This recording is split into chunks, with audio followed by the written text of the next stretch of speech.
Hoy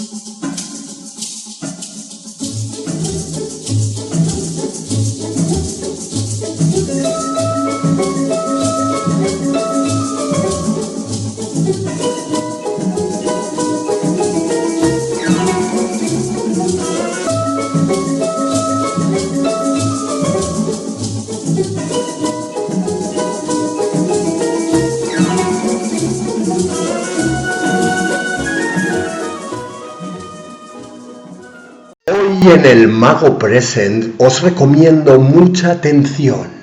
Música. Conejo Blanco. Os confieso que se me ha ido un poco la mano y he sableado varios documentales. Amplío en la descripción. Vamos a hacer un recorrido sobre la historia, un vuelo. Vamos desde el principio, desde el origen hasta nuestros días. Sumérgete, ¡pa! He de decir que un compositor como yo, porque yo he sido mucho de huevos y de una cesta. Desde que el hombre existe sobre la tierra, la música ha sido su compañera inseparable. Desde la prehistoria y pasando por todas las culturas, han quedado restos y pruebas de los instrumentos que se usaban para producirla. Lamentablemente, no podemos saber cómo sonaba esa música, pues la escritura musical se inventó mucho más tarde. Ciertamente, sabemos que el mayor desarrollo de la música en la antigüedad lo tuvieron los chinos, los hindúes, los griegos y los romanos. Pero se considera como punto de partida en la historia de la música el periodo románico, que abarcó desde el siglo IV al siglo X. He de decir que un compositor como yo. La música es la disciplina, la técnica y el arte que se encarga de estudiar y combinar la melodía, la armonía, el ritmo y el silencio, de modo que la resultante sea un producto sonoro, una secuencia de sonidos modulados que resultan o no agradables al oído. Por supuesto, lo que persigue la música es que la experiencia auditiva sea agradable y que produzca una reacción interior, anímica, psicológica e inclusive espiritual. No obstante, lo que para algunos es arrobamiento, para otros resulta ser tedioso, de modo que la aceptación o no de determinado tipo de música en últimas es cuestión de gustos y de afinidad de las personas por esa música. La música puede ser solamente instrumental o acompañada de voz humana.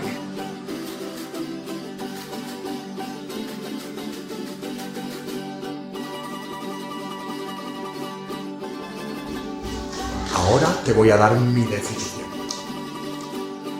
¿Qué es la música? Mu es para Sergio Monor nuestro linaje humano, asociado al sonido que hacían los sumerios para referirse a sí mismos como especie. Si es para mí la partícula condicional. Si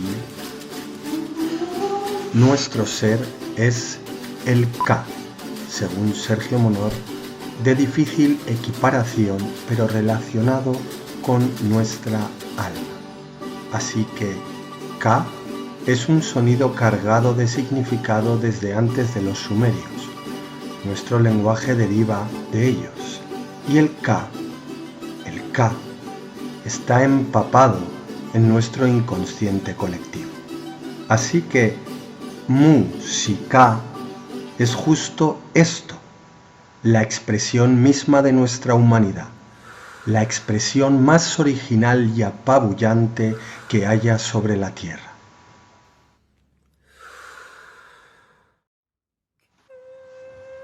He de decir que un compositor como yo, la estética a su vez es completamente subjetiva y va cambiando según las épocas. Las señoras de buena sociedad alemanas iban a veranear a Italia. Al pasar los Alpes, cerraban las cortinillas de los carruajes porque era de extremado mal gusto mirar los Alpes. En cambio, la generación posterior, que ya es la de Schopenhauer, y es la de Friedrich, Turner, etc., los Alpes se convirtieron en el leitmotiv fundamental de la pintura centroeuropea. En una sola generación, la grandiosidad sublime y abismal de unas montañas como los Alpes pasaron de ser de mal gusto a ser la expresión de la grandeza humana.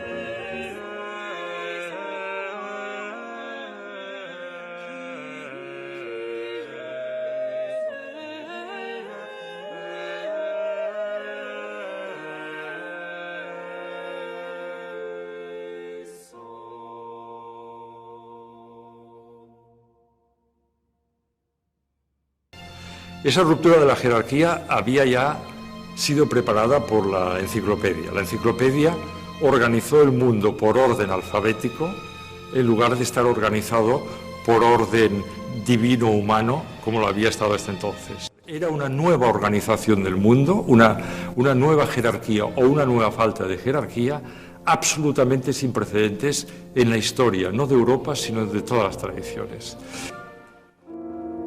La música romántica, a diferencia seguramente de todas las otras, se caracteriza por algo que seguramente es muy difícil de verbalizar, pero es muy fácil de oír, que es un poco que la música empieza a estar teñida de expresión.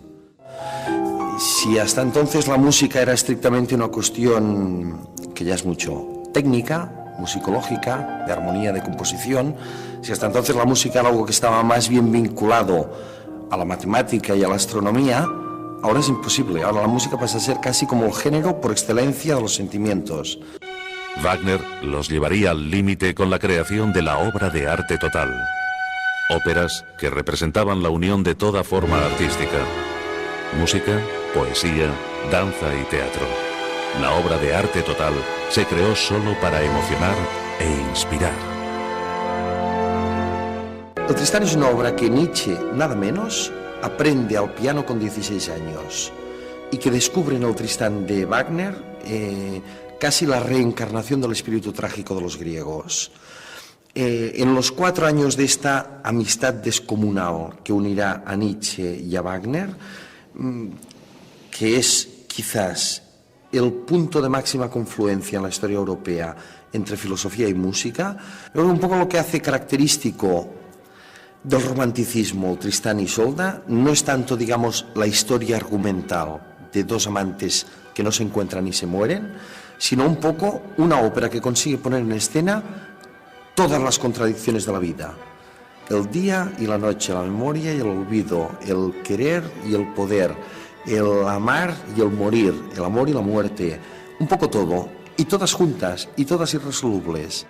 De reivindicación de una libertad creativa, de reivindicación de una nueva sociedad, de tensión continua y de rebeldía continua frente a la realidad histórica de la época, todo eso hace que el romántico se caracterice por una actitud fuerte delante del mundo. Lo que une a todos los románticos de toda Europa, más que aquello que proponen, o aquello que viven, o aquello que los unifica como estilo o como sentimiento, es la conciencia de vivir en un momento de crisis. La conciencia de que hay un mundo que ha desaparecido y que ya no sirve. La de encontrarse delante de un campo de ruinas y que todo está por construir. Claro, esto no es algo que lo defina positivamente. Lo define por todo aquello que tienen conciencia de haber perdido. Y frente a lo cual, de alguna manera, tanto un poeta como un pintor como un músico casi huele que tiene un mundo por delante por construir. Entonces lo que lo define es la conciencia del desastre. Los románticos defendían la subjetividad frente a la certeza de la ciencia y la razón. Cada individuo era un ser único. Cada personalidad era insustituible. En contra de la pretensión de intentar hablar a través de una voz universal, enfatizaban al individuo solitario.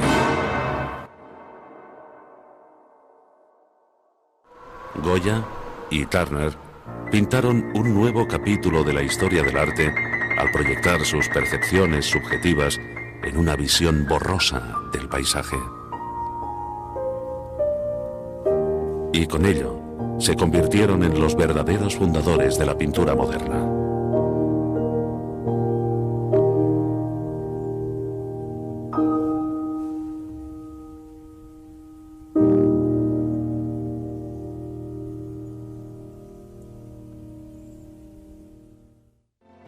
imaginario romántico al muerte van juntos.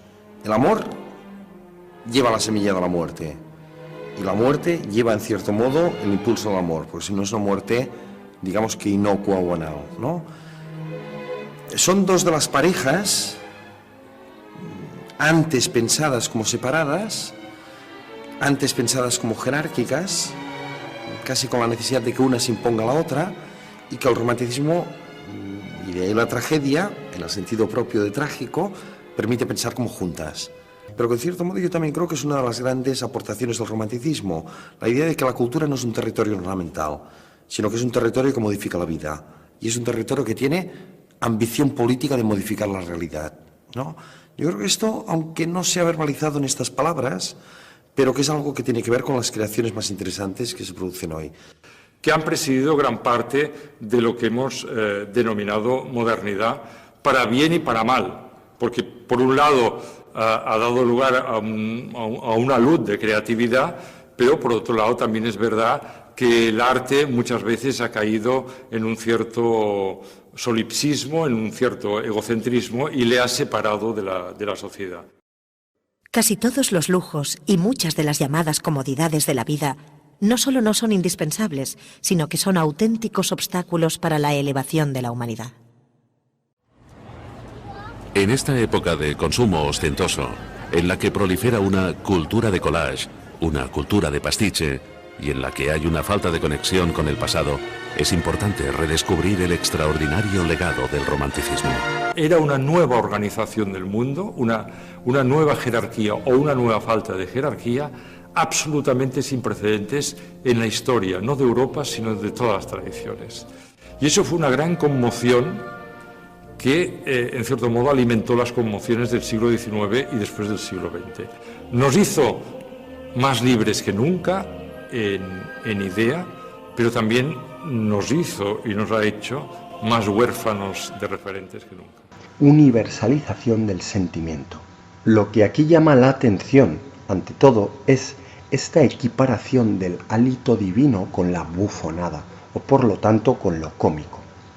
Esta relación de cercanía entre extremos aparentemente tan opuestos pertenece a la naturaleza de la ironía.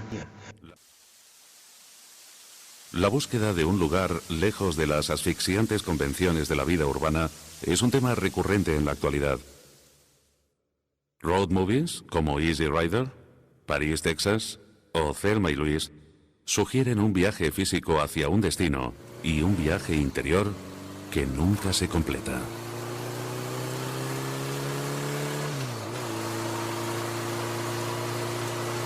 Los románticos escudriñaron la parte oscura de la existencia. Les intrigaba lo grotesco, lo maligno, lo terrible, lo espantoso. Y eso inspiró una serie de obras que dieron voz a lo que había sido inexpresable y silenciado. De esta forma, pusieron los cimientos de lo que sería el género del terror y años después, sus esfuerzos darían lugar a las novelas de misterio y a las películas de miedo.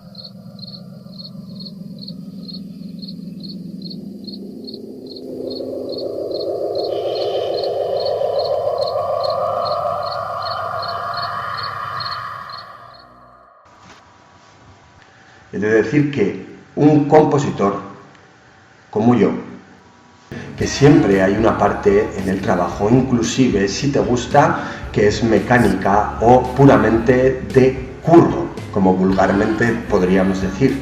Tienes que picar piedra. Este apelativo, que a mí en el pasado me parecería bastante desdeñoso, os tengo que decir que a estas alturas, con mi edad, me parece doblemente valorable. Lo que pasa es que hace falta valor para dar valor a eso. ¿Os imagináis? ¿Os imagináis qué es ser pionero? Y tratando de defender eso como arte, siempre va a dar vértigo, sobre todo a aquellas personas que están acostumbradas a obedecer. Es decir, que un compositor como yo, más propio de la música alternativa. A cada cerdo le llega su San Martín, eso bien lo saben los cerdos, que nos pretenden vender en los medios de comunicación. Y lo único que parece importar es el éxito mediático, el éxito económico, reconocido y reconocible. Una ruptura de las fronteras clarísima.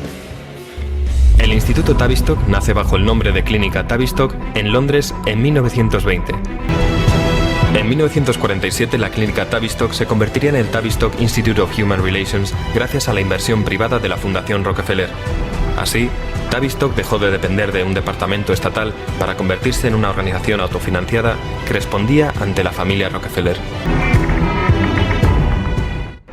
En 1939 se pidió a Theodor Adorno que fuera a Estados Unidos para dirigir el proyecto de investigación de la radio de Princeton, un esfuerzo conjunto del Instituto Tavistock y de la Escuela de Frankfurt que tenía como objetivo encontrar un método efectivo de controlar a las masas a través de la música. La idea era utilizar el rock and roll de la misma forma en que los nazis utilizaron la propaganda radiofónica como instrumento de lavado de cerebro. Una de las estrategias del nazismo para extender su particular visión del mundo entre la población alemana fue, por ejemplo, la de la fabricación y la distribución masiva de aparatos de radio económicos para toda la población, de forma que su mensaje pudiera llegar a todos los hogares alemanes.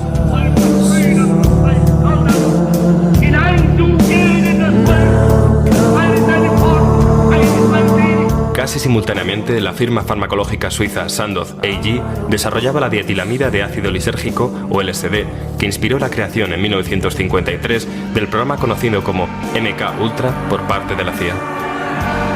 El objetivo era desarrollar materiales químicos, biológicos y radiológicos para ser utilizados en operaciones clandestinas y con los que se pudiera controlar o modificar la conducta humana.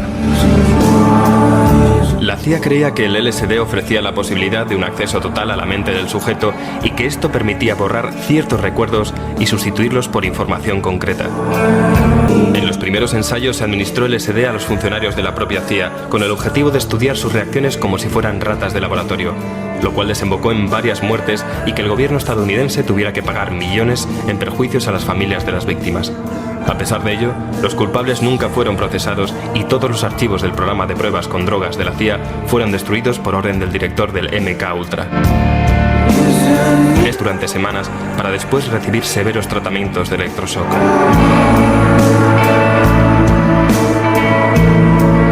Durante una conferencia en la Facultad de Medicina de San Francisco, Huxley, autor de Un Mundo Feliz, dijo: "En la próxima generación, o en la siguiente, habrá un método farmacológico que consiga que las personas adoren su condición de siervas y que permitan una dictadura sin lágrimas, que produzca una especie de campo de concentración indoloro para sociedades enteras, de tal modo que las personas habrán sido despojadas de sus libertades y sin embargo estarán contentas de que así sea, porque habrán perdido todo deseo de rebelarse".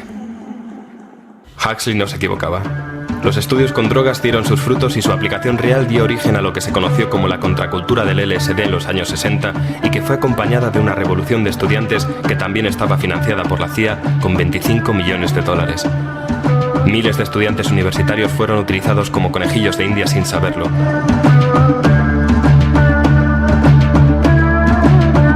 Jim Keith, veterano periodista de investigación, escribió: "Existe un memorándum interno del FBI, que data de 1968, donde se menciona que se empleó al grupo de rock The Grateful Dead y a otras bandas defensoras del uso del LSD para canalizar las protestas y la rebeldía de la juventud hacia direcciones más benignas e inofensivas, desviando a muchos jóvenes hacia las drogas y el misticismo en vez de hacia la política".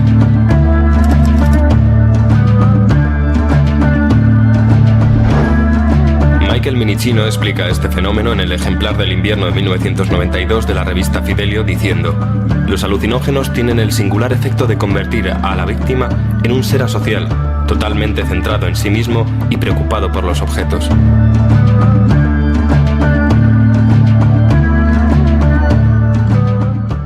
Toda aquella cultura del amor libre y las sandalias que parecía tan revolucionaria y rompedora era en realidad algo premeditado, resultado de años de experimentación que había sido ensayada por la Escuela de Frankfurt antes de 1920 en experimentos sociales como el de la Comuna Ascona. Incluso la frase de Tom Hayden, "jamás hay que fiarse de alguien que tenga más de 30 años", que se hizo tan popular entre los defensores del Flower Power y la cultura hippie, no era más que una nueva versión de la pronunciada por Rupert Brooke en 1905. No merece la pena hablar con nadie que tenga más de 30 años. Fue una época oscurecida por la guerra de Vietnam y caracterizada por un descontento general. Se utilizó la guerra como telón de fondo para crear el movimiento antibélico y todo esto generó un desánimo y un abatimiento moral que condujo a la juventud estadounidense a depender de las drogas.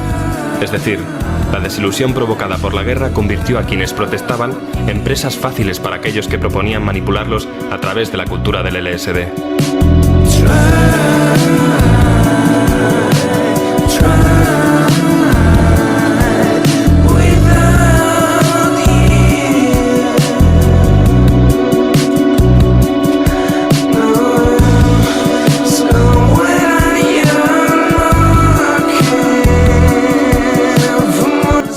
El mejor campo de pruebas para comprobar la utilidad de estos nuevos métodos de control fueron los macrofestivales, en los que se suministraba LSD libremente durante los conciertos a millones de conejillos de indias de entre 15 y 25 años que acabaron convirtiéndose en los promotores de la nueva cultura de las drogas o de lo que se acabó conociendo como New Age.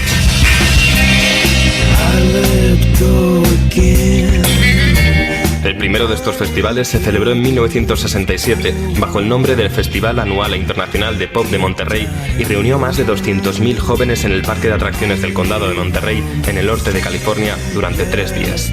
Fue el ensayo general antes de Woodstock, que se celebraría 2 años después.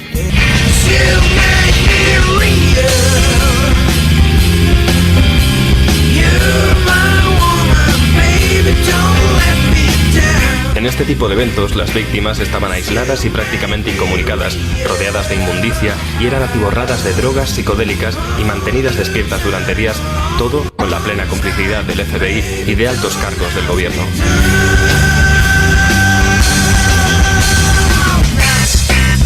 El 17 de agosto, el New York Times publicó lo siguiente.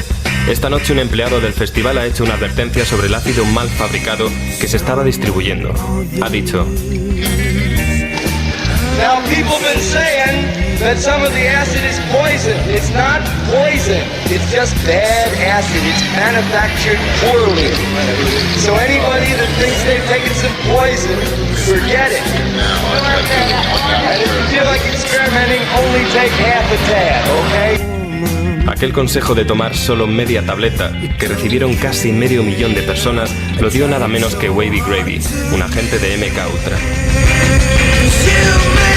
Las drogas, el sexo, el rock and roll, las manifestaciones masivas que había por todo el país, los hippies, las comunas, los entusiastas de la marihuana, la presidencia de Nixon, la guerra de Vietnam.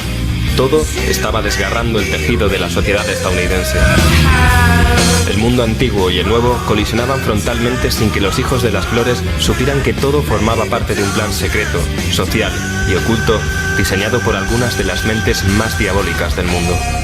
Escondidos en prestigiosas fundaciones, empresas y centros de investigación que respondían ante la Fundación Rockefeller, estos maestros de las marionetas de la política y de las finanzas se sirvieron de la cultura pop para promover la alienación con el objetivo de interrumpir el desarrollo social. Creo que en el futuro van a ningunear a doradas estrellas en el firmamento. Será un chasco ver cuando se apaguen los focos y todos podamos ver los cables y todos los engranajes que hacen de esas personas supuestas estrellas. Abajo en la descripción podrás acceder a los links. Por favor, suscríbete a mi canal al finalizar este video pinchando encima de la campana o encima del círculo El Mago Present que saldrá a la derecha de tu pantalla. Ten una excelente semana.